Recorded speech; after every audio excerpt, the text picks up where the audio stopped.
I've made a lot of edits over the last 8 years, and you guys have constantly asked me how to make these super smooth transitions between the clips. And to be quite honest, it's all speed ramping. But there is a little bit of spice that I really like to sprinkle on, but more on that spice later because speed ramping is super simple in After Effects. Start with your first clip. The only rule is it needs to have some motion at the end for us to speed ramp into the next clip. Now, your first clip can be a banger, but if the second clip doesn't match, your whole edit will be toilet water. So here's my foolproof method for picking a second clip. Import all your clips next to the first one. Yes, all of them.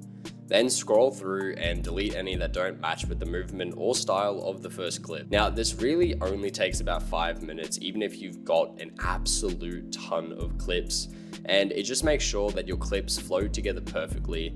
If a clip has the right movement, but in the wrong direction or time, don't worry, you can flip or reverse it to make it fit. After browsing, you should have more than one clip left. That's great. Now you've got plenty of options, which gives you more freedom in your edit. So to narrow it down, make sure to cut out clips that don't have any movement at the end because they're just useless. Now use your better judgment to compare 2 clips at a time and delete your worst one. Keep doing this until you're left with the clip that matches the best with your first one.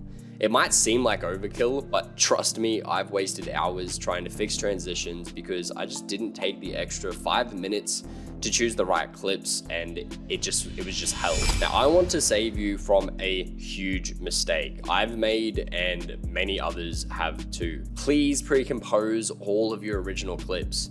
Being able to go back to the original clip can really make the difference between redoing your entire edit or fixing a mistake in just a couple of seconds. This is especially important for speed ramping clips. Sometimes the best clips just aren't long enough for your song. Should we just throw them out? Maybe. But first, try pre-composing the clip, uncheck the adjusted composition duration box, and add a Twixtor.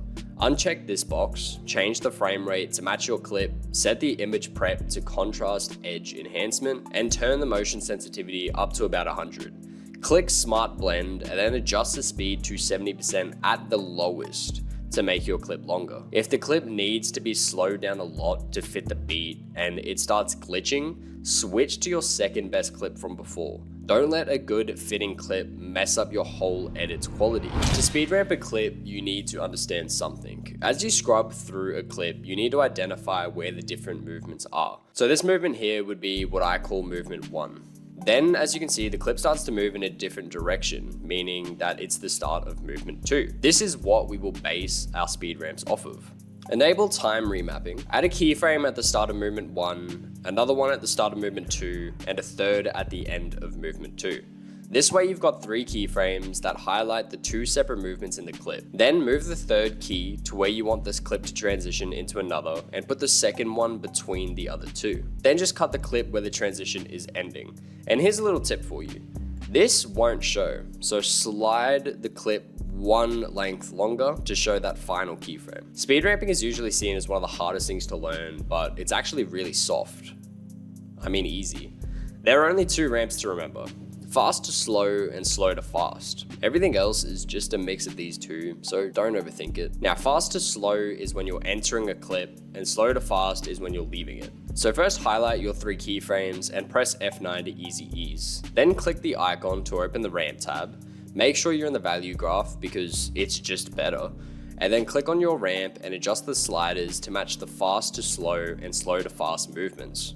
That's it. The version of the graph you're using is the strongest, meaning it speeds up and slows down the most, but every clip is different. So start with the strong version, watch the transition, and if it looks off, make it weaker and weaker until it looks smooth. Do this on both sides of the clip. Now, this isn't the only way to tweak your speed ramp. Sometimes it's not about the speed, but how many keyframes you have. So go back to your keyframes and adjust them either forwards or backwards to get the right amount of movement. You just want to do the same thing to both clips and then just adjust the keyframes and the speed ramps until you're confident that the transition looks pretty decent. So to make this look even better, you can try adjusting the position, scale, and rotation of each clip to match the last frame of the first clip to the first frame of the second clip. You don't need them to be perfect because making them too exact can take away from the natural feel of the movement. Just get them close enough. Now, what I mean by this is, as you can see from this clip to this one, this clip has a sort of scale to it naturally, but the first one doesn't. So I've keyframed it closer a little bit, and then I've made it come out so that it matches the natural zoom out of the other clip. This first clip has a really harsh rotation, whereas the second clip doesn't. So I've keyframed in some extra added rotation and then just added a motion tile to cut out the edges. This way, the scale and the rotation of both clips happens to match a little bit better, and the positioning didn't really matter too much, so I didn't worry about it. Now, I want to point out that perfection comes later. This is just the start of speed ramping, and when you add effects like blur or a fake fisheye, it will look even better. You can use RSMB or the motion blur that comes with After Effects, but I prefer CC Force Motion Blur. It's free and it is a little bit better than the motion blur in After Effects. Just add it to an adjustment layer that covers your whole edit, then adjust the blur samples to something like 32 or 64. For the areas between transitions where you want the blur to hit, I use a camera lens blur.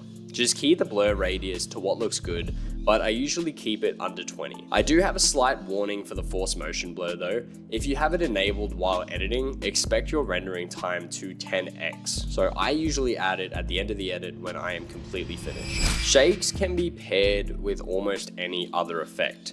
Add S_shake and set the frequency to 5, then keyframe the amplitude from 0 to 0.5 and back to 0. It's not a complicated effect by any means, but it adds a really nice impact.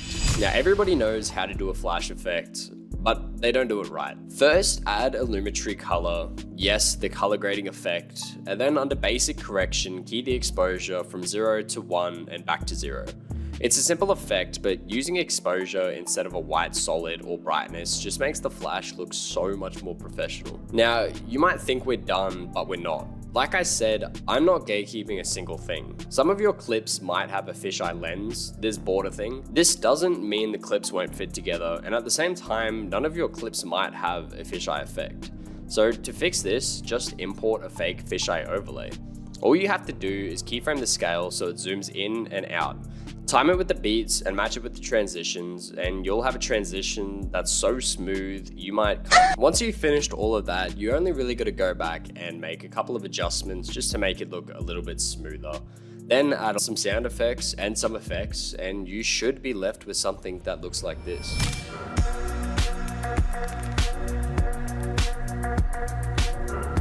Now, as an editor, I'm sure that 90% of us are visual learners, and we like to follow along a video as they're making an exact transition and learn from that. So that's why I actually made this video going extremely deep into this exact transition, just for those of you who would prefer to follow along as it's being made. So now you know everything there is to know about speed ramping. You can take these secrets and apply them to your own edits and have your own fans asking how you do it. If you want more insider tips, direct access to me, and even more lessons, please consider joining my free community down below. It would mean the world to me, and I know that we could have some great chats together. Thank you for sticking around till the very end, and I'll see you in the next one.